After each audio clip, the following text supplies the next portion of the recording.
So I've been writing this thing for a couple of years, like privately. Do you think I should take it public? You've been talking about how many amazing opportunities in this great community that's come from you starting your blog and putting it out there. Do you think I should do the same? And she's like, yeah. What do you have to lose? Like, that's a great answer. Nothing. So that night, I guess that was July 2018, I took my blog public, and I've been shocked with what has happened since then. I'm talking to you guys. Like, I couldn't have imagined any of this. You're listening to Investing for Good, a show that brings you the stories and strategies of people who are investing to build a legacy for their families, create a meaningful and intentional life by design, and impact the world around them. And now, here are your hosts, Annie Dickerson and Julie Lamb. Hey everyone, Annie Dickerson here, together with my co-pilot, Julie Lamb. Julie, how are you today? I am doing fantastic. It's Friday, although you know what? Around here, it's like Friday every day. Right? when you work when you want to work, and you're living where you want to live, it's Friday every day, right? It's never like Yes. I'm finally at the end of the week kind of a thing. So, but yeah, no, we're so doing true. good over here. You know, it's funny you mentioned that. A few years ago, when I was still working a corporate job, I wrote a blog post called The Sunday Test. And, because I had job hopped so much, it was a really good test for me, like an internal test to see, where I was with the current job I was at. And so every Sunday night I would be like, okay, how am I feeling? Am I excited to go back to work? Or am I like dreading it? Am I stressed out? Am I anxious about the meetings? And that was my barometer. And sometimes it would change. I would get into a job and Sundays would be great. I would be so excited for a while. And then after a while, it'd be like, you know what? I hate Sunday nights. Oh my gosh, I don't want to go in on Monday morning. And that was my clue. That was my time test. To go. Like, okay, maybe there's something I need to change here. But, these days, with all that we're doing with Goodegg Investments and this show, and, it's just like you said, every day feels like Friday. There are no Sundays anymore, really. It's like there's no stress, there's no anxiety, because we're doing what we love. Yeah. And we're also we're balancing it with our families and just our whole life. It becomes not just a job, but really just everything that you're doing. Yeah. And it's so hard to not work, because I don't look at it as work. So even when I'm, relaxing or taking it easy, I'm always sort of working, because it's not really work. It's something that I love to do. And it's like, I want to check in on this thing that's like my hobby or my thing that I'm into right now, and, getting to make an impact and all of that. So definitely.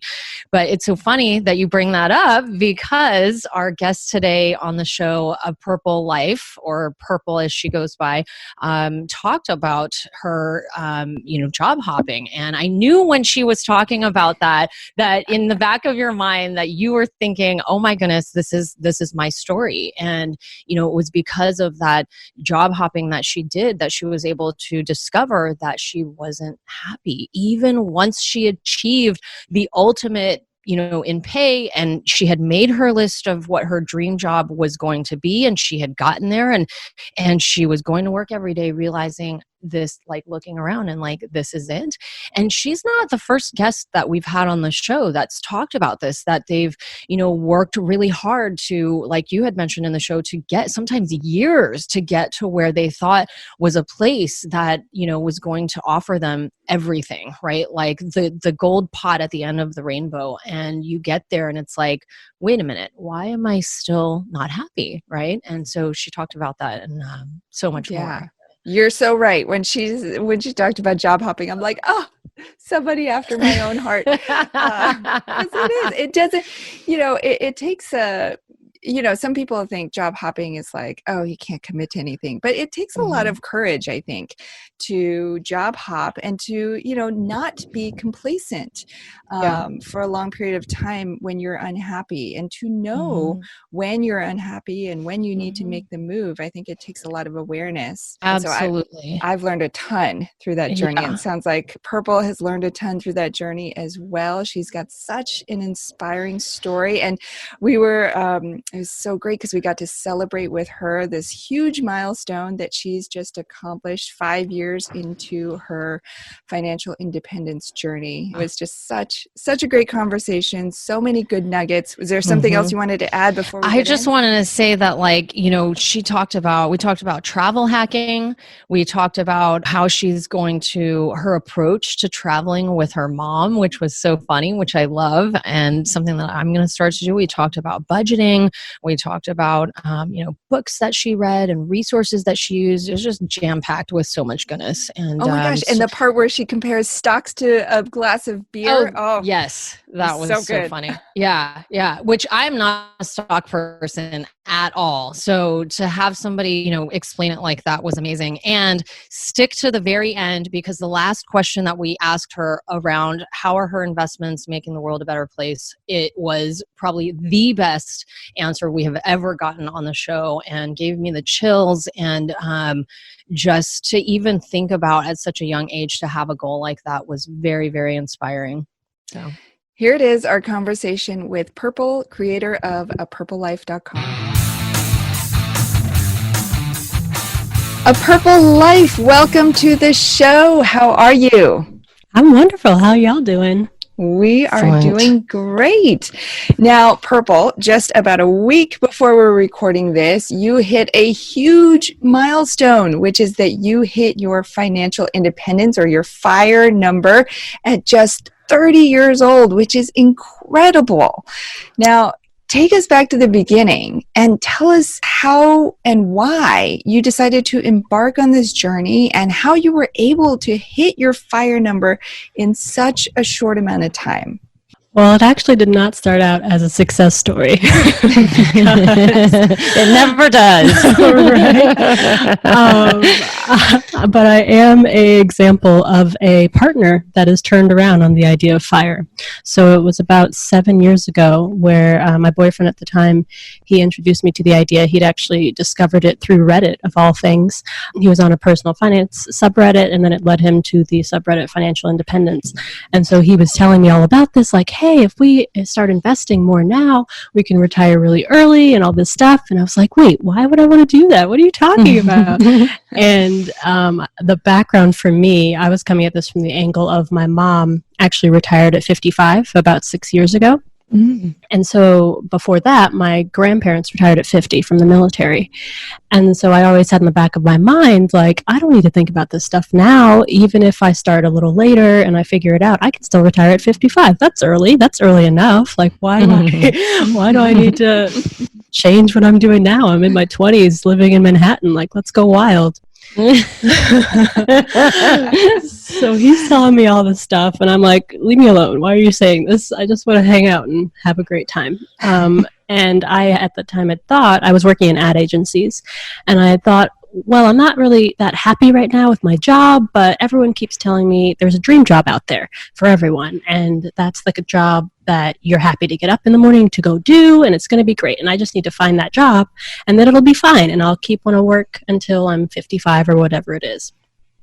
And then, of course, I'm a huge nerd, so I had an entire list of what I thought this dream job included. And I kept job hopping, not just to find that job, but also because I kept dodging these kind of toxic work environments. Mm-hmm. And at the same time, while that was happening, I discovered that the main way to get an increased salary in marketing advertising is actually to job hop. So I kept getting these 20K bumps every time I'd hop, about every year. Mm-hmm. And I finally got that dream job. And so I went from making 35K at the beginning of my career to 68 when I got that dream job, 3 job hops later, I believe. And I was like, wait, this is it? I don't want to still get up in the morning and do this. I don't want to do this for another 20 plus years. And I was just so disappointed. So I was like, okay, partner, what was that you were talking about? So yeah, that was 2 years later. And then I listened to him. I dove in. I read everything about investing that I could, because I had no idea before. I was self-educated about index funds and all that fun stuff. Started squirreling away all of my money that I could while still living an awesome life. decided to turbocharge that by actually moving from Manhattan to Seattle. And just that move, not changing anything really, cut my spending in half. So I spend about $18K living in Seattle now. And then I also job hopped again to go across the country and started making 85. And that was 5 years ago. Now currently making 113, I think. So just those job hops and then moving across the country kind of pulled both levers of spending and saving. And that's how I was able to hit 500K last week.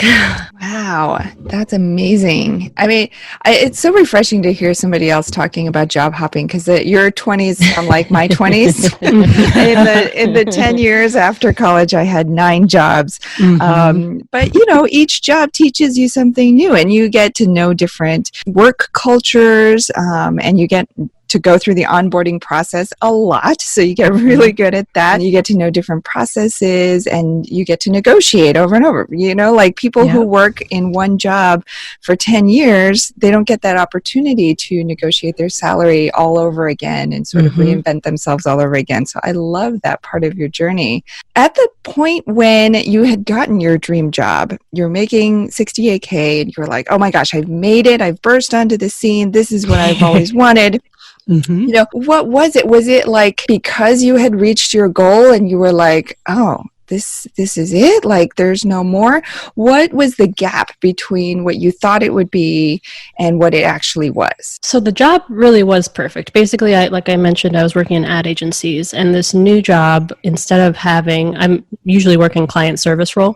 So, getting yelled at all day for things I didn't do. So at the time, this new dream job was creating a mini ad agency from scratch within my existing agency. So I got to completely shape everything about it. I got to do original research and figure out the branding for how we were going to do this. And we didn't have any clients because we were starting up from the beginning. And it was just me and this other woman running this entire show. So it was everything I thought I wanted. I wasn't just getting yelled at for random things. I was creating something. I felt like I was doing something real and building something. So that was all amazing. It just wasn't enough.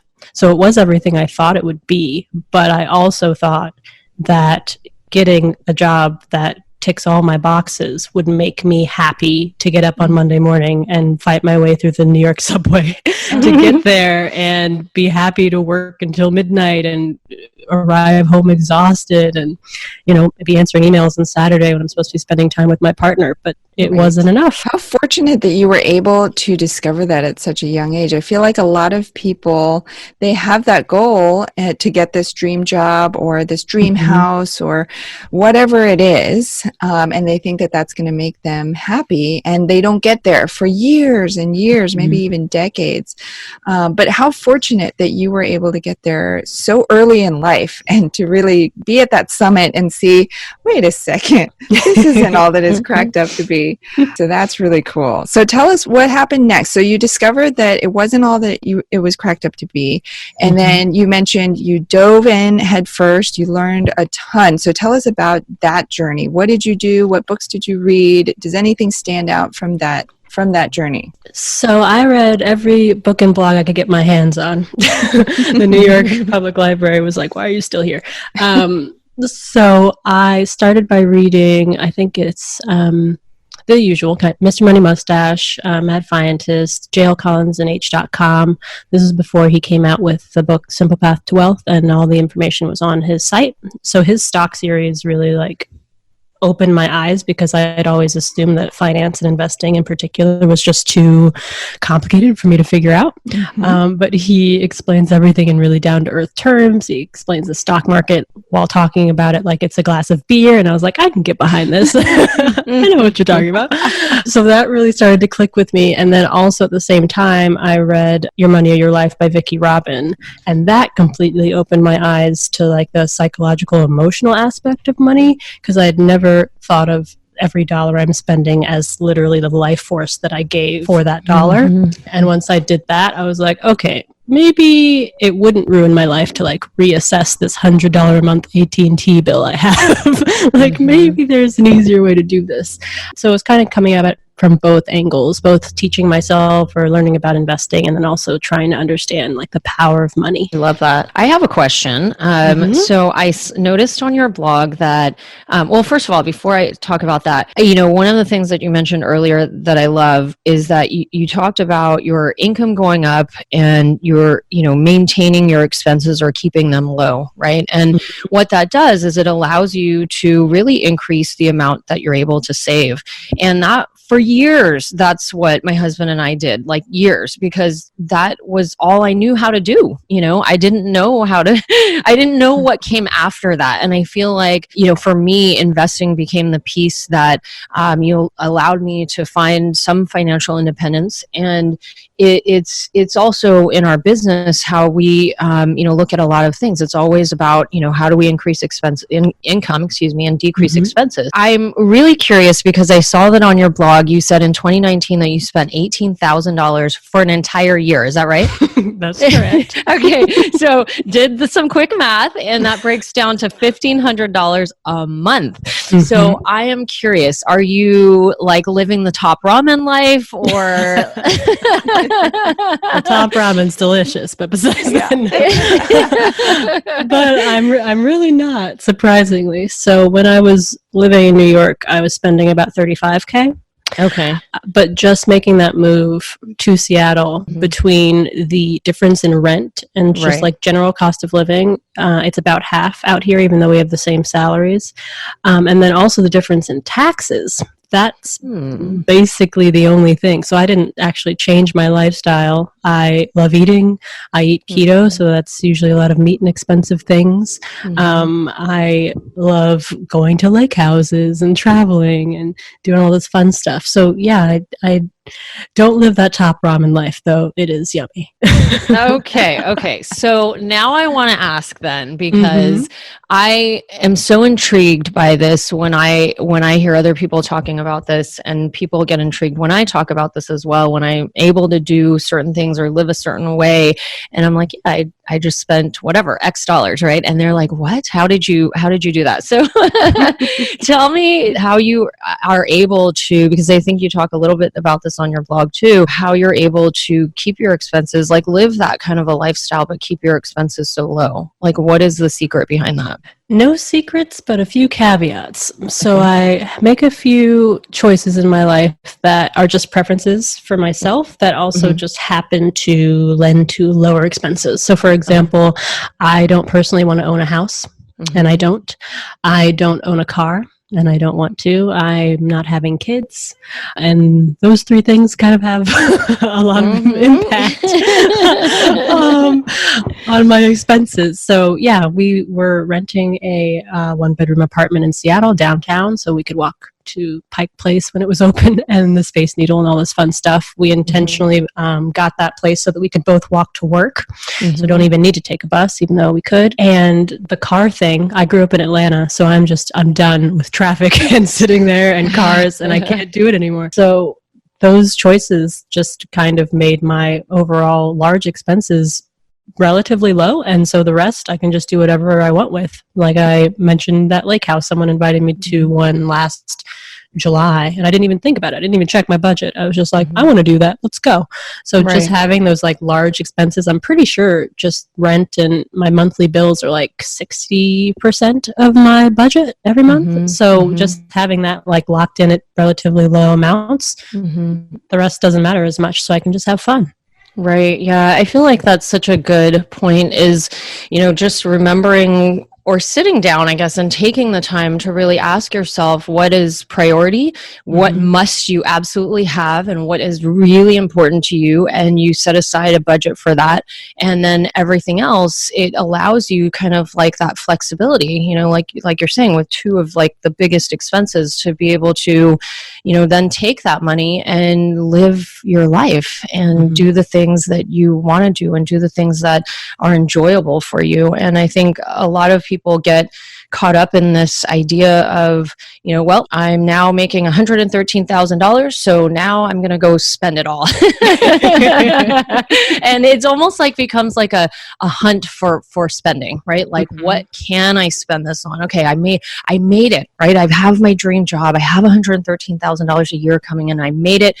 I need to go out there and do something with it so that I can feel like fulfilled, right? And I feel like that's such a trap that like so many people, including myself, fell into, when I was working, and it just becomes sort of a hamster wheel, where you're just always looking for more and more and more and more, and it's never enough. It doesn't matter whether you make 113 or 1.3 million. It just would never be enough. And so I love this idea of sort of, really trying to ask yourself, well, what is enough for me so that I can live my life and have the freedom to say, well, hey, yeah, I want to go out on the lake house for, however long you're going. And so I love all of that. So now I'm curious, because with most people, when it comes to FIRE, there is this other element. So once you've got your expenses and your income and you've got all of that, you've got it under control, you've really increased your ability to save, you've got the net worth. What next? Like, there's got to be an investing component, right? And I'm curious to hear about that. And I'm sure some of the listeners are as well, because I was in a place too where it was like, okay, I did all of those things. I did all the things, did the Susie Orman, did all that stuff, no debt and all of that. And I still don't feel like I'm any closer to retiring. So tell us a little bit about what you're doing for investing. Sure. So really simple. And because of all of the caveats I mentioned in my strange lifestyle, extremely aggressive. So I'm actually 100% in stock index funds. Interesting. And how did you learn about that to feel comfortable? It really was the stock series by Jim Collins, and then also reading a lot of investment books, Bogleheads, A Random Walk Down Wall Street, all those kinds of books, until I felt comfortable dipping my toe in. I believe I started by opening a traditional IRA with Vanguard, and I was like, ooh, look at me. Here we go. Let's see what happens. And that was, I guess, 5 years ago, and here we are. I'm so curious about, you mentioned earlier on you'd read a book or a blog that talked about stocks or like a glass of beer. Can you tell us more about that? That's so fascinating. Sure. Yeah, it's jlcollinsnh.com, written by Jim Collins, and he came out with a book called The Simple Path to Wealth a few years ago, which is fantastic. But he was explaining how when you look at the stock market price day to day, it just fluctuates wildly, and people are like, what is up with that? And that it's actually made of two components. One is he explains it like if someone poured you a beer into an opaque glass and you can't see them pour it. So you don't know if they poured it properly, like down the side, so there's no foam, or if they just went wild and poured it in the middle and it's like mostly foam. So it's made up of two aspects. One, the good stuff, the beer, like the actual operating businesses and what they're doing and what they're earning, and the foam, which is just like daily trading noise. And you don't know how much of the daily stock price is each. So I was like, oh my gosh, okay, that kind of makes sense. Like, if you're telling me to invest my money in this thing that's like a wildly bucking bronco, how am I supposed to know? It's because it's made up of those two things, and it's the beer that matters, and it's the beer that makes the stock or the overall stock market rise forever because of the actual operating businesses, not like all the noise that's happening. Right. Oh, that's fascinating. I love that. I've never thought about it like that before, but that makes total sense. There's the beer, the good stuff, what's actually happening with the company, and then there's the, the foam, which is like, day traders or whoever is coming in arbitrarily trading the stocks. So that's fascinating. Okay, so now I'm curious. With everything that's going on with COVID, has the foam increased? Great question. I'm not sure because, well, this is the other reason that I just like sock all my money away. I don't buy individual stocks because every time I think I understand or can guess what the stock market is about to do, it's like, watch this. Right. Because of course I'm like, oh, we're shutting down the entire world because of COVID to protect our citizens. And so obviously the stock market's going to plummet, and it did. But then it's like, actually, this isn't as bad as we thought. It's fine. And I'm like, wait, what do you mean it's fine? and so we had that dip in March. And then since, it's just going to be like, no, actually, look at all these tech stocks that are bringing innovation that would have taken 10 years and it happened in 3 months because it had to. Like, look at all these companies that are thriving, all these grocery delivery companies or all this other stuff. So yeah, every time I think I can guess, I'm wrong. So I'm just going to keep my guessing out of it. And so for everybody who might be listening, who might not have much stock market experience, tell everybody what an index fund is and why you invest in index funds versus perhaps individual stocks or mutual funds or anything else. So exactly because I cannot predict the future. So even people whose entire job it is to predict the future, as in where a stock price will go, so you can buy it now and assume it'll go higher so you can sell it tomorrow, even they are not statistically great at it when compared to if you buy an index fund. And usually, at least the index fund that I'm in, Vanguard Total Stock Market Index Fund, has all the publicly traded companies in the US. So I think that's about 3,500 of them. So when you buy an index fund, you're buying a little piece of every single company. So you're not guessing on which will be the next HelloFresh or which one will be anything else. And that's what I like to do because I am not deluded to think that I know what's happening. So I'm just putting, I guess it's my eggs in all baskets, and some baskets will pay off. And yeah. Does that answer your question? Yeah, so it's sort of like a set it and forget it. You sort of minimize your risk by diversifying across all these different companies and industries. So if any one of them flops or if any one of them, goes through the roof and does really well, then it all sort of balances out. Exactly. We'll get back to our conversation with A Purple Life in just a minute. Have you been thinking about investing in real estate but aren't sure you have the time or the desire to manage the investment?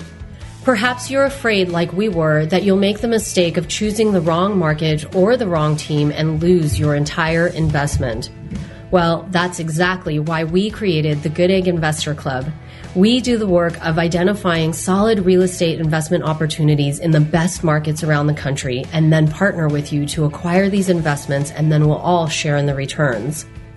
We'll identify the growing markets, strong, experienced teams, and the solid deals.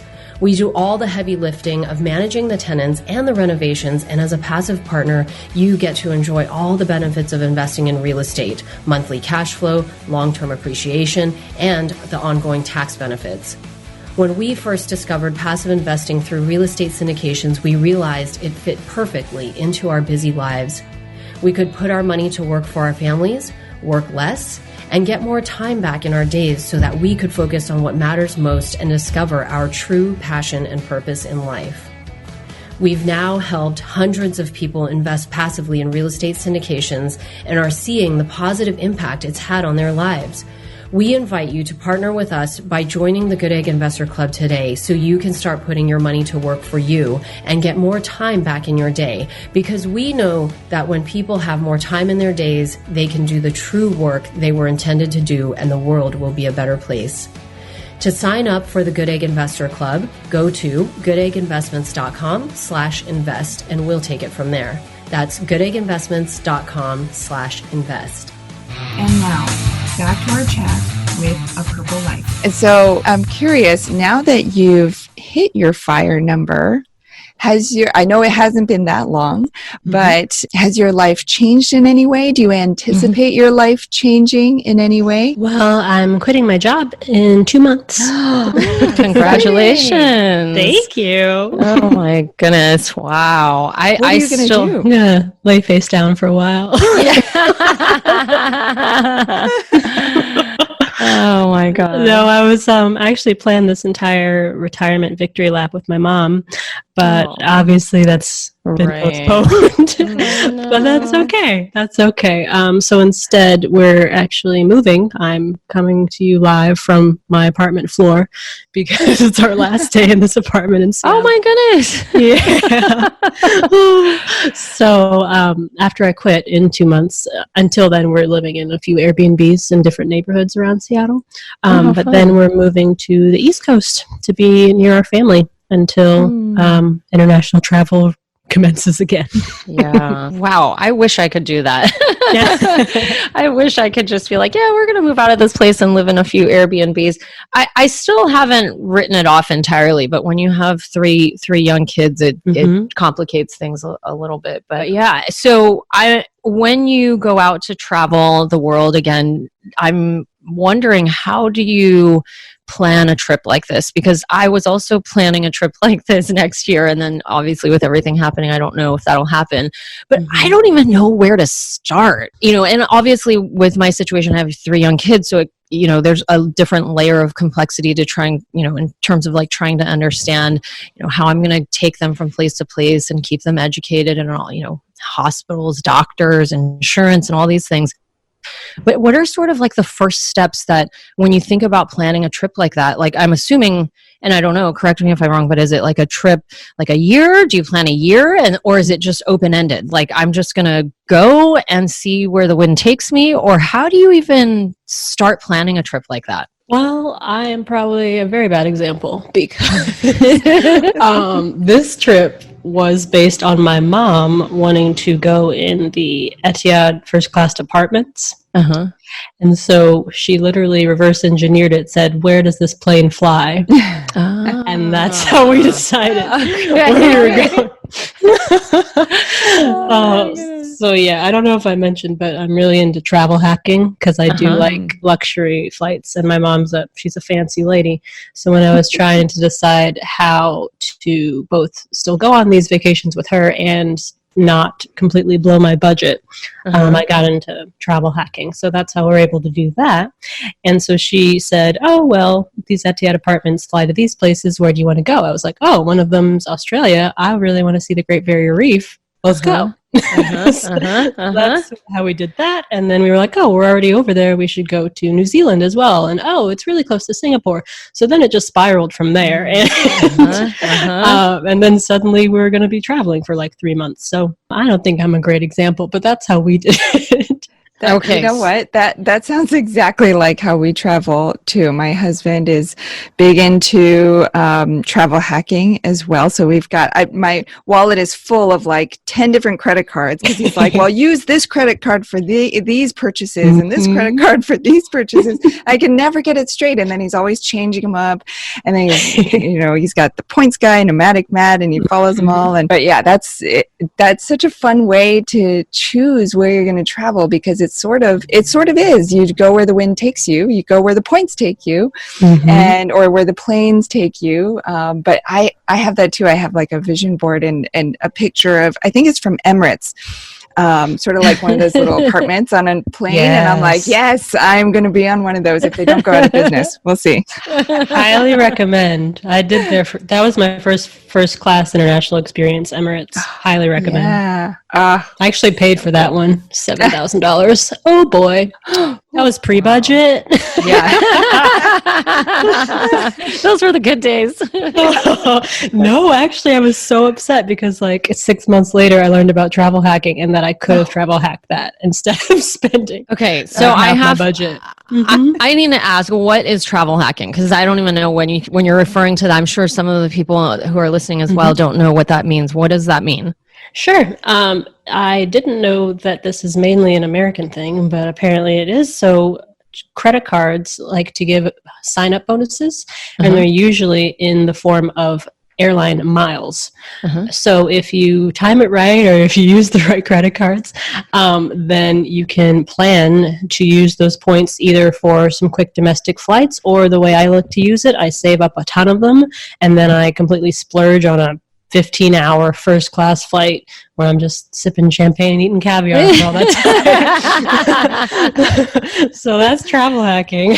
It's wild. Yeah, that is super wild. Okay, I need to look into more of that. Is there, if you were to give somebody, like if you were to school somebody really quick on travel hacking, like the top 3 things they need to go out and do, what would that be? Figure out where you want to go and in which like airline class. So then you have a general idea of how many points you need, and then figure out which credit cards you can use to get those points. The points guy was just mentioned is a great example. They have on their site both like for every kind of flight exactly the cards that they would suggest you use to get those. And then they also have monthly valuations of those points. So that's how I determine, this flight home to the East Coast is $500. Should I use my points or should I just pay in cash?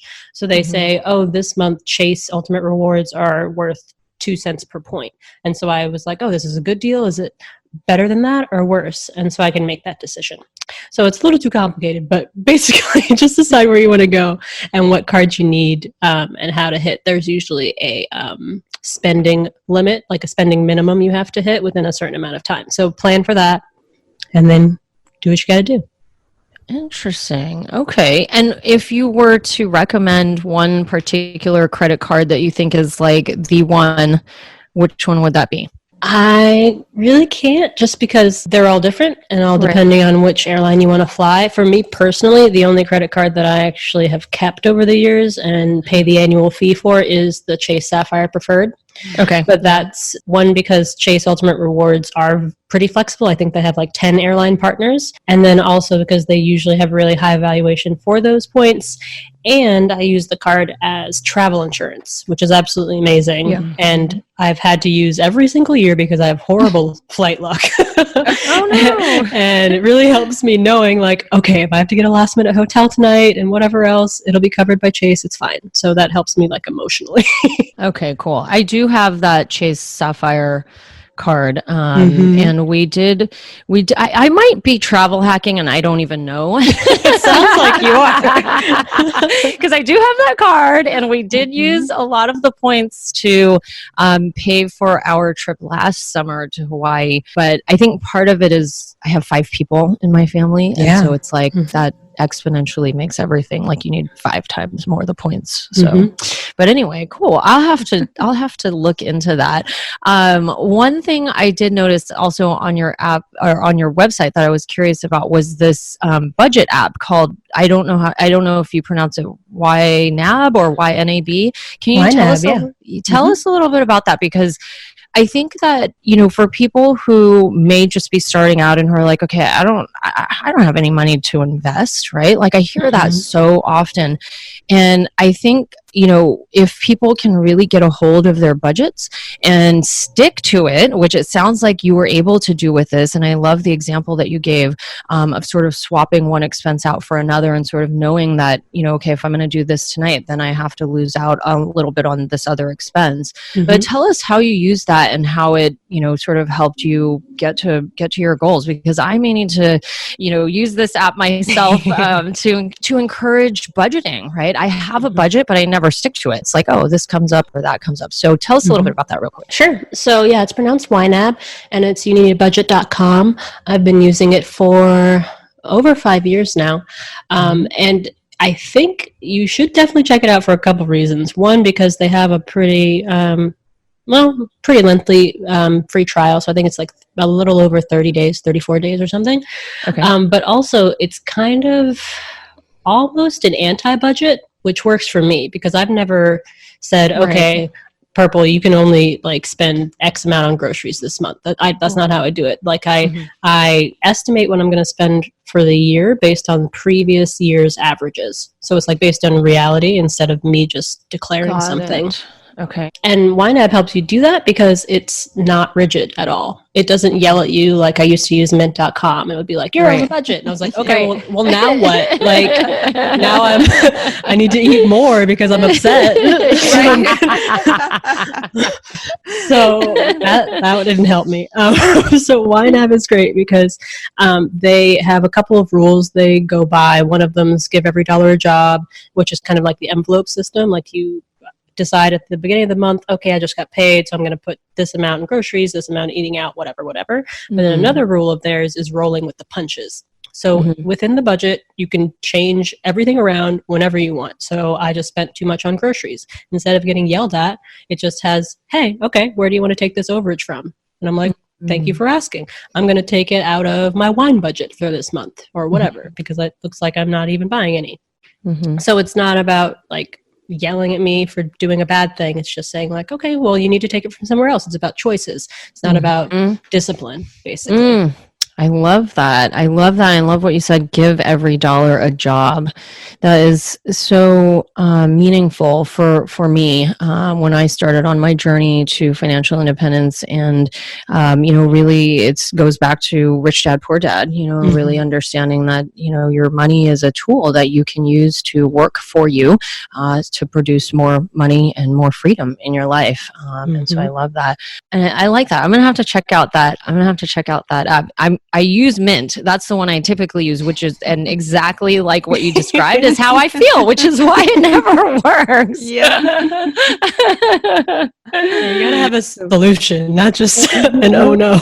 Yeah, right. Exactly. Well, before we, and Julie, I don't know if you have more questions, but before we transition to the Investing for Good Impact round, I did want to talk about your blog. So I wanted to ask, at what point in your journey did you create a purplelife.com, and what was your reasoning behind starting, and what were you hoping to do with it? So, of course, I can't have an easy answer. I started writing the blog when I started my journey, January 2015, but I wrote it privately. So it was basically an online journal, and I started it just to keep myself accountable, to record how I was thinking about things, feeling about things, so I could look back. I wrote it for my future self, basically. And so that was the only goal I had. And 3.5 years later, I was still writing it as a private journal. Oh my goodness. And I had coffee with a pretty big blogger in Seattle, and randomly mentioned, so I've been writing this thing for a couple of years, like privately. Do you think I should take it public? You've been talking about how many amazing opportunities in this great community that's come from you starting your blog and putting it out there. Do you think I should do the same? And she's like, yeah. What do you have to lose? Like, that's a great answer. Nothing. So that night, I guess that was July 2018, I took my blog public, and I've been shocked with what has happened since then. I'm talking to you guys. Like, I couldn't have imagined any of this. Oh, that's so cool. That's so wild. It's like same for Annie and I feel like it's just been such a fun, wild journey. You never know where, things like this will take you. But that's so cool. What does a purple life mean to you? What does it mean to live a purple life? So, background, I've always been obsessed with the color purple. I have purple hair most of the time, not all the time. Got to keep people guessing. I'm unintentionally currently wearing purple slippers and a purple dress. And now that I'm realizing my notes for the show are written in purple. So I've got a problem with the purple obsession. But I was just literally that night after having coffee, I was like, what should my name be? What is different about me? Like, oh, I'll use this picture of me with purple hair. But what should be my name? And a purple life came up, and I was like, what is that? And so to me, a purple life is just kind of a slightly different life, a life that, marches to your own drum. You don't have to worry about people thinking you're weird because you got bright hair or whatever. You're just living your life over there and having a great time. Oh, that's so cool. I love that. And that's so much of what Julie and I are all about with, our investments in real estate and helping to, create a better life for our families and live a meaningful life by design. And it's through so much of that, taking conventional wisdom and looking at that and saying, is this really the way that it is, or the way that it has to be? Is there another way? Could there be another way? And so I'd like to think that we are both living a purple life as well, and many of our listeners are living a purple life. I love that. I love that. Oh, so cool. Yeah, so good. Okay, before we transition into the Investing for Good Impact round, I have one question to ask you. What is your favorite food to eat and where? Ooh. This might be the hardest thing. I'm one of those people that I can't do like favorite food, favorite movie. Oh gosh. I have like top hundreds. Okay. I'm top. You could do top 3. We'll do top 3 then. Ooh, okay. All right. Number 1, dumplings from a shop in Chinatown that doesn't even have a sign, so I have no idea what the name is. Oh no, don't do that to me. Don't do that to me. Wait, what city are we talking about? Manhattan. Oh, no. Okay. I can look it up if you want. I can tell you like the cross streets.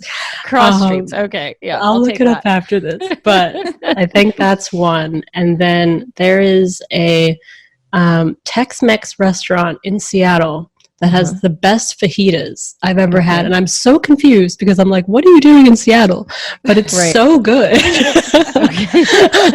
So I'm going to go with that. And then, what's the name of the Tex-Mex place? Laredo's. It's what called is it? Laredo's. Okay, got it. And And then the last one, it's going to be pho from Pho Bach in Seattle. Okay. I'm writing these down so that when COVID passes us, I can start my list of places to go. Awesome. Cool. All right, great. Let's move on. Okay, so we're going to ask you 3 questions around investing for good. The first question is around investing in yourself. So what is one way that your investments are allowing you to live a better life? Well, they're allowing me to quit my job in 2 months and live off of them. So going to save me like 40 to 60 hours a week of stress, allowing me to do more of what I love, which is writing, photography, cooking, eating in general, and post-COVID traveling. Yeah. And I love it because, when you are able to take care of yourself and you're able to release yourself, in my opinion, from the responsibility of this job or working, that you're able to, live a life that is unique to you and one that makes you very happy. And when you think about that, if you can think about all the people in the world, if they could do the things that would make them happy, and you never know where that's going to take you, right? It's just like a purplelife.com. It's like you never knew that it was going to impact all of these people and help all of these people, on their journey. Some you probably may have never even spoken to, and you don't even know that they're following you, and you don't even know that you're impacting their lives, but you are. And I just think that, when people can allow this kind of lifestyle into their mind and say, okay, there is another way. Yes, let me discover it. Let me go after it. That they're able to really, truly be the people that they were meant to be and do the things that they were meant to do, in their lives, not sitting at a desk and working, 12 to 16 hours a day in misery. So I love that. Okay, second question is investing in others. So what's one investment strategy or travel hack that you might be able to share with everyone listening that'll help make an impact in their lives? Well, in addition to travel hacking, I would give the advice of a general hack, which is to be open to money conversations, if you're not already. I personally share everything with people if they ask. So my salary, my rent, my net worth, whatever. People rarely do ask. I understand because it's taboo in our society right now. But when those conversations happen, it's powerful. For example, recently I shared, someone at my work asked my salary and I shared it, and we discovered that she, who was recently promoted, and another one of my colleagues, who was actually a woman of color, were being wildly underpaid. So now they are fighting for what they deserve for their position. And that never would have happened if we hadn't been open with each other.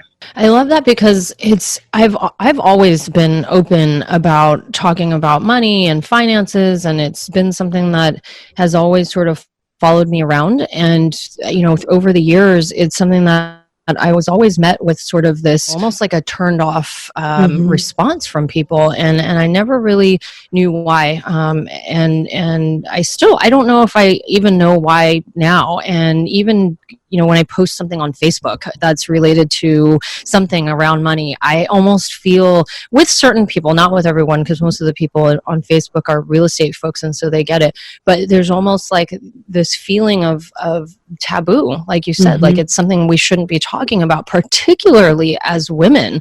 And I feel like there's sort of this unspoken, sort of stigma around women and money and how they shouldn't be, talking about it. And so I love that you're encouraging people to do that, because I think it's important. All right, investing in the world. Last question. So what is one thing that you're doing right now to make the world a better place? So in addition to just providing representation, I'm a Black woman. So by just showing an example of an alternate path, that's one of the reasons I did want to take my blog public, because there's a stereotype that it's all like white male tech bros over here. It's not true. It's for everyone. So just living by that example. Also, I've been looking into if I can either join or start kind of a financial literacy organization to help spread that, since I'm trying on my own, but I'm not getting a lot of reach, So, seeing what that's about. I'm also curious just what I'll get up to having that free time without a job. Right.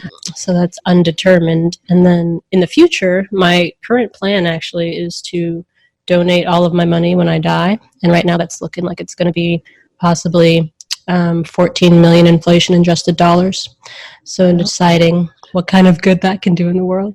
Oh my God. Wow. Wow. That's probably the best answer that we've ever gotten on that question. Oh my gosh. That I'm speechless. I don't even know what to say. It just conjures up so much emotion. Like your whole life, you work so hard for all of money and the freedom and all of that, and to, at the end of the day, just say, okay, I'm just going to leave it to do good in the world, and you're not even going to be around to see the impact it's going to have. But wow, that is so cool. I love all of that. And the literacy program is something that Annie and I always talk about. It's something that, when we find the time, is something that we would love to do as well, and particularly as it relates to the younger generation, just because it's something that is completely missing, in education, K through 12, even in college, and it's just not something that people talk about. Again, going back to that taboo. So I love that. I wish you luck on your journey, and can't wait to see what you do next. Thank you. I think all of this is just speaks to the power of what's possible when you take a step back and you look and see your options, and you find a path that works for you, and to the point where you can live out your true purpose, live out your meaningful life by design. And that's what we're all about. We talk a lot about different types of investing strategies and journeys on this show, but it's it's different for everyone. And so Purple, it's so great to hear your very, very inspiring story. And I'm sure people are going to want to hear more. So what's the best place for them to go and learn more about you and all that you're up to? So feel free to check out my blog, apurplelife.com. I'm over there. I post every Tuesday, and I've promised to do so even in retirement for at least a year. So come say hi.